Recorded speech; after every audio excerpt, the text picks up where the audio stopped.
Guys, welcome back to some more AFK Arena. Today we're over on the test account and we are checking out the Bountiful Trials or the Arena of Trials of Crassio. So overall guys, pretty impressed with the hero. There's a lot of players that have built him today. Again, the trial is going to be up as soon as this video comes up in about 20 minutes. But overall, again, pretty impressed with the performance of this hero overall, which is good to see, especially because he is in the Mauler space. So again, making sure that he does damage, which is exactly what he does. So the first formation we're looking at, guys, is running Carassio and Rook with Scrag. We're going to put Carassio right in the back. Now, a couple things that players are not liking about him very much is, of course, one, a little bit of the survivability issues. I'm going to slow this down to 2x speed so we can kind of see how he performs.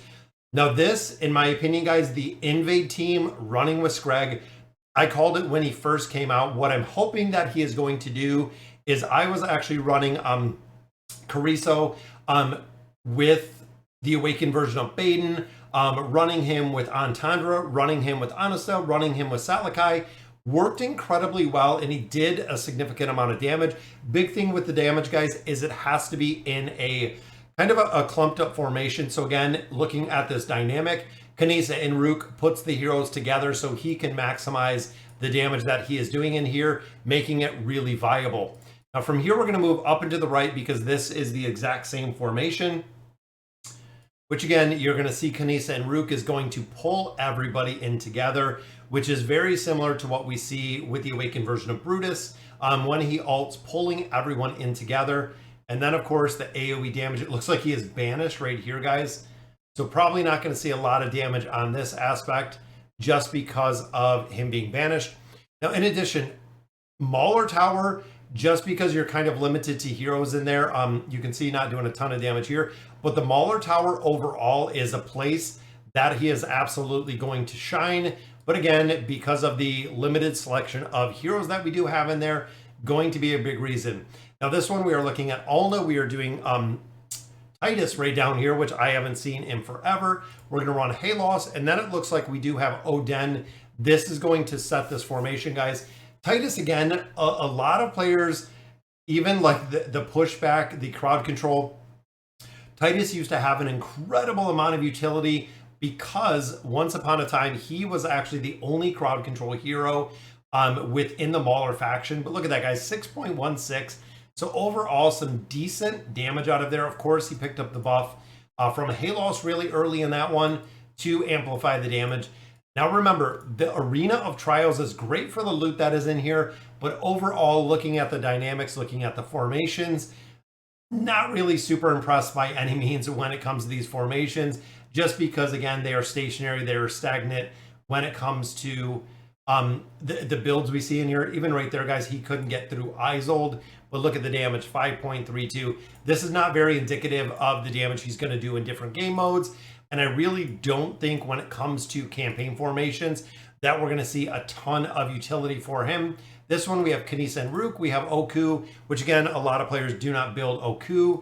We have Palmer in here, and then Athalia is going to be the final bottom slot to do the damage.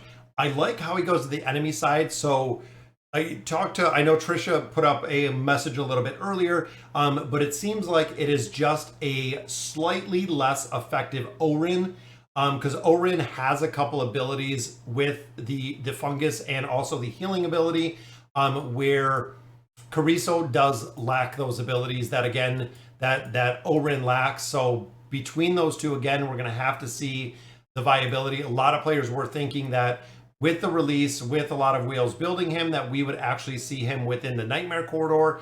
That is currently up, and as of right now, whale builds, he's not in there, which again is kind of a little bit disappointing that we're not seeing him in there.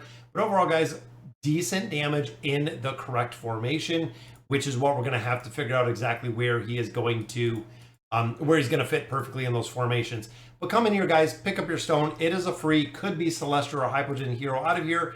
Also looking at the diamonds, do the guild tryout, pick up the diamonds out of there, run through his skills and abilities really quick. He has a lot of passive and then a lot of active. So you'll notice right here at the start of battle, he protects the hero below him. That again can be very situational where we have a hero like Henrik who actually protects the hero above him.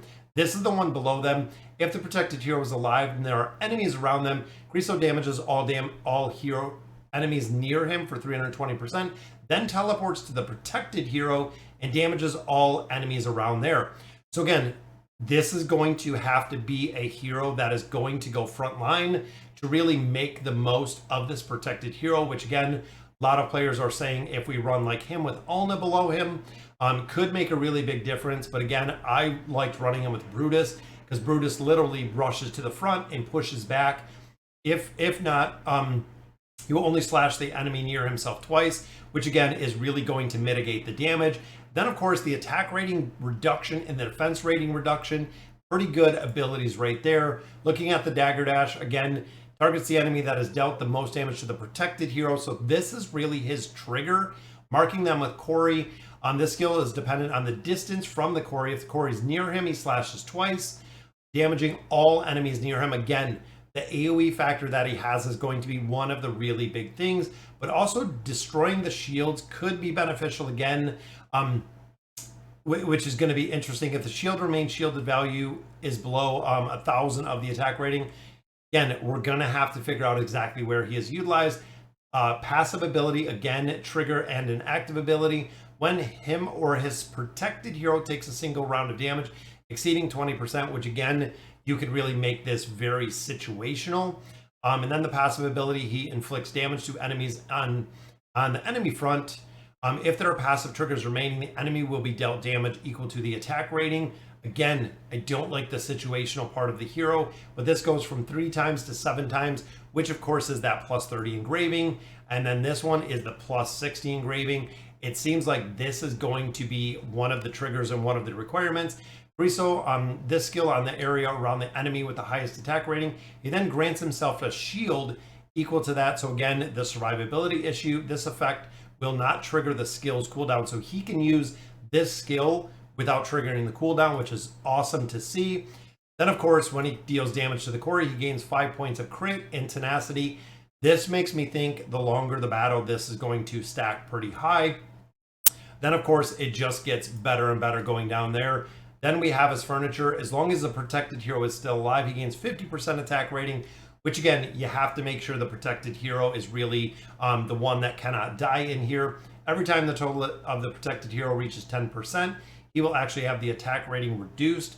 So again, if he's got shielding, if he's got mitigation, if Brutus is down there, he's a monster when it comes to damage. But if you do not keep that health up, and I'm not sure if it comes back, I'm thinking probably not, but you would get a lot more. So, and then of course, when the protected hero takes fatal damage, he becomes invulnerable, which is good. So it has an immunity right there, which is the reason why you've seen in the trials, we ran Salakai in there, we ran Halos, and we ran Palmer with Carassio right above them to really offset that. So, all right, guys, so that'll do it for the trials of Carassio. Let me know in the comments what you guys think. And as always, thank you guys for watching.